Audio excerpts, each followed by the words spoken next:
जो कल आपने देखा एडो मैनर घटना किस तरीके से घटित होती है, उसमें हम एडो मैनर के वर्ड को कहाँ स्थान देते हैं आपको ये बता दिया था। अब हम देखें आज एडवर्ब ऑफ फ्रीक्वेंसी। जैसा कि फ्रीक्वेंसी का मतलब होता है बारंबारता।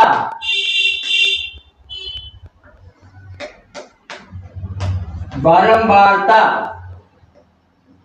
बार बार किसी घटना घटती तो है, या कितनी बार घटना, सुबह घटना, शाम को घटना, कितनी बार वो घटित होती है, उसमें हाउ मेनी टाइम्स का यदि अंदेशा देती है तो वो वाक्य एडवर्ब ऑफ फ्रीक्वेंसी का होगा। एडवर्ब ऑफ फ्रीक्वेंसी कुछ शब्द जो है वो आपको बोर्ड पर दिए गए हैं, उनको आप हमेशा ध्यान रखें और बताए गए रूल्स रेगुलेशन का पालन करते रहें। जैसे पहला वाक्य है, पहला जो शब्द है वो ऑलवेज, एडवर्ब ऑफ फ्रीक्वेंसी में आ सकता है always. I always go to the temple, जैसे आ सकता है never, she never goes to temple, कभी नहीं जाती है, हमेशा जाती है। ठीक है। ऑफन, अक्सर, ये क्या है, एडवर्ब ऑफ फ्रीक्वेंसी का है, ध्यान रखें, इनको याद कर ले, थोड़ा पढ़ ले, ध्यान दें इनको। Often, he often comes late, समझिए ना, ये ध्यान रखें। जैसे रेयरली, ठीक है, रेयरली माने मुश्किल से ही, रेयरली माने बहुत कम, मुश्किल से, यूजुअली बहुधा, ये एडवर्ब फ्रीक्वेंसी के शब्द हैं, ध्यान रखें। Already, I have already eaten my food, जैसे कि आपको बताते हैं बार बार। हार्डली, मुश्किल से, जस्ट, अभी अभी, तो ये सब किससे संबंधित है, एडवर्ब ऑफ फ्रीक्वेंसी से संबंधित शब्द हैं। इसमें डेफिनेशन इस प्रकार से है, आप इसको लिख लीजिए और आप इसको बार बार इसको देख भी सकते हैं अपने वीडियो में। यदि आपको नहीं समझ में आता तो पढ़ सकते हैं इसको, मैं आपको समझा देता हूँ। से इट टेक्स प्लेस, जो एडवर्ब फ्रीक्वेंसी इसके लिए आया है, adverb frequency takes place between the subject and the verb, subject और वर्ब के बीच में इसको स्थान दिया जाता है। इन शब्दों को सब्जेक्ट और वर्ब, उनके बीच में इसको हम लिखते हैं, ये ध्यान रखें आप। If verb is given in two words, यदि वर्ब है वो दो शब्दों में दिया है, यानी क्या आ सकता है, हेल्पिंग वर्ब आ सकती है, मेन वर्ब आ सकती है। जैसे I have taken my food, I have eaten my food, तो हम क्या दो शब्दों में आ गए, हैव आ गया, रिटर्न आ गया। ठीक है। He has gone to Mumbai, तो हैज आ गया, गॉन आ गया। इस प्रकार से यदि आ जाते हैं कोई वर्ब, तो कहाँ उसका इस्तेमाल किया जाता है, उस समय कहाँ स्थान दिया जाता है एडवर्ब ऑफ फ्रीक्वेंसी के शब्दों को, ये ध्यान रखें। तो देखो, if verb is given in two words, यदि किसी सेंटेंस में दो शब्द में आ जाती है वर्ब, तो देन कर दो उसको THN, then it takes place between, ये स्थान लेती है between two words of the given verb, और between helping verb and main verb, helping verb और मेन वर्ब, सहायक क्रिया और मुख्य क्रिया के बीच में इसको हम रख देते हैं।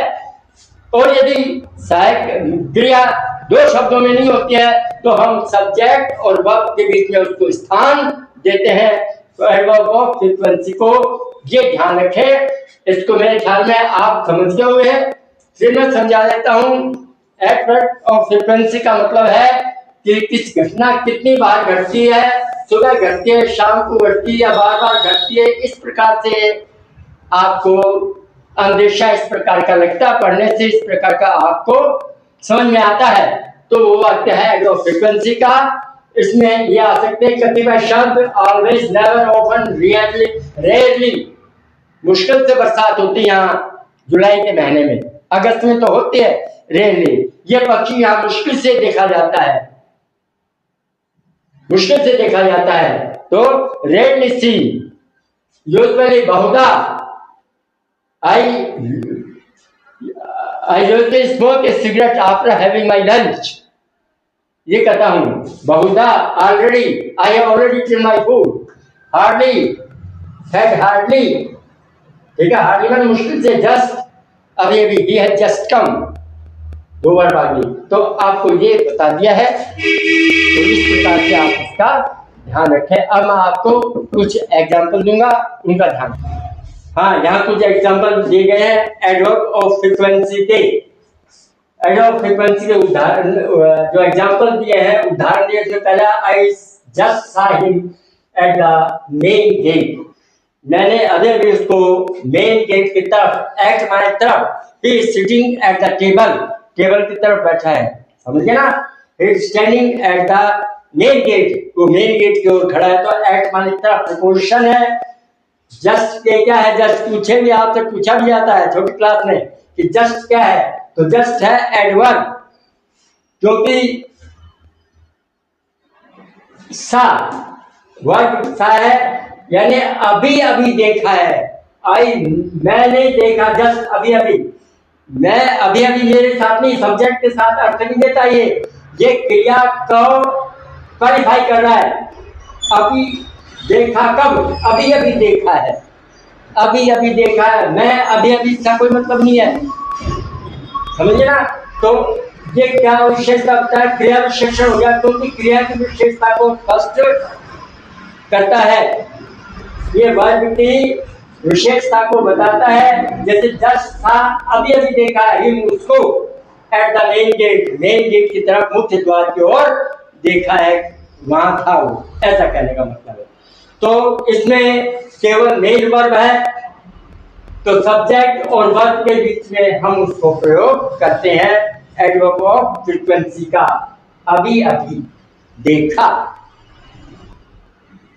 तो ये क्या हो गया, जस्ट, इसके साथ इसका अर्थ लग गया है, तो एडवर्ब ऑफ फ्रीक्वेंसी हो गया है।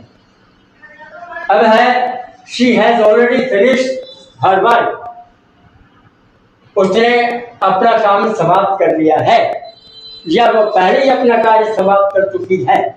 यानी समाप्त करना, काम समाप्त कब हुआ है, पहले ही समाप्त किया, कर दिया है, पहले ही समाप्त कर दिया, नहीं कह रहे कर दिया है, क्योंकि प्रेजेंट परफेक्ट टेंस है, हैज फिनिश्ड, हैज हम थर्ड फॉर्म है, इसका मतलब प्रेजेंट परफेक्ट टेंस है, तो उसने कर दिया है, काम समाप्त किया, नहीं कर दिया तो पास्ट टेंस हो जाएगा, पास्ट इंडेफिनिट चलाएगा, इसलिए he has already finished his work.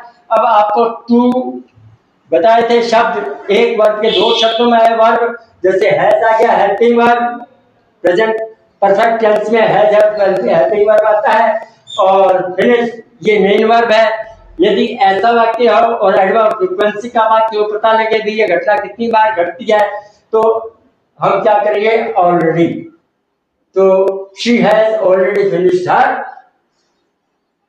Work, वह पहले ही अपना कार्य समाप्त कर चुकी है, ये इस प्रकार का वाक्य है। नेक्स्ट है, he usually comes to school late। अब हमने यहां देखा कि इस वाक्य में केवल मेन वर्ब है कम्स, और यूजुअली बहुधा घटना घटती रहती है, कम घटती रहती है, कभी नहीं घटती रहती है। इस प्रकार के वाक्य हो तो हम क्या करते हैं, एडवर्ब ऑफ फ्रीक्वेंसी के वाक्य शामिल होते हैं उनमें ये वाक्य। तो यहाँ मुख्य क्रिया है इससे पहले, और सब्जेक्ट के मुख्य क्रिया के बीच में इसको स्थान देते हैं। तो he usually comes to school late, तो आप ये नहीं कहेंगे he comes usually to school late, गलत हो जाएगा। he comes to school late usually कर देंगे तो गलत हो जाएगा, क्योंकि आपने वाक्य को पहचाना नहीं, एडवर्ब को पहचाना नहीं आपने कि किस तरह का एडवर्ब है, समझिए ना। अब यूजुअली है तो लास्ट में भी यूजुअली आता है, आपको पता है, एलवाई वाले लास्ट में भी आए, आपने एडवर्ब मैनर में देखे। लेकिन यहाँ एडवर्ब फ्रीक्वेंसी लिए से लिया गया इसका, समझिए ना। तो हम सब्जेक्ट और वर्ब के बीच में इसको रख देते हैं, और तो हमारा वाक्य का अर्थ संपूर्ण हो जाता है, कंप्लीट मीनिंग दे जाता है सेंटेंस। अगला वाक्य है he has just come। Have helping verb of the in the sentence and come is the main verb in the sentence। इस सेंटेंस में हेल्पिंग वर्ब है और मेन वर्ब है। वर्ब के दो रूप आगे हैं, एक हेल्पिंग वर्ब के रूप में, एक मेन वर्ब के रूप में। यदि ऐसा हो और एडवर्ब ऑफ फ्रीक्वेंसी घटना अभी अभी घटी है, अभी भी आया है, अभी भी घटनी है, सुबह घटी, शाम को घटी, ये सब आपको बताया, बार बार घटी, ये सब आते हैं, तो एडवर्ब फ्रीक्वेंसी मतलब है। अब इन दोनों के बीच में जस्ट को आप रख देंगे तो आपका वाक्य का अर्थ पूर्ण रूप से सही हो जाएगा। ही हैज जस्ट कम, अभी अभी आया है, वह अभी अभी नहीं है।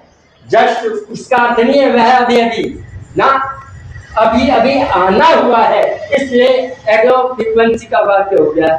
एडवर्ब का क्रिया विशेषण आ गया। आना कब हुआ? अभी अभी। आना कब हुआ? देरी से हुआ। आना कब हुआ? कभी नहीं हुआ। आना कब हुआ? हमेशा आया।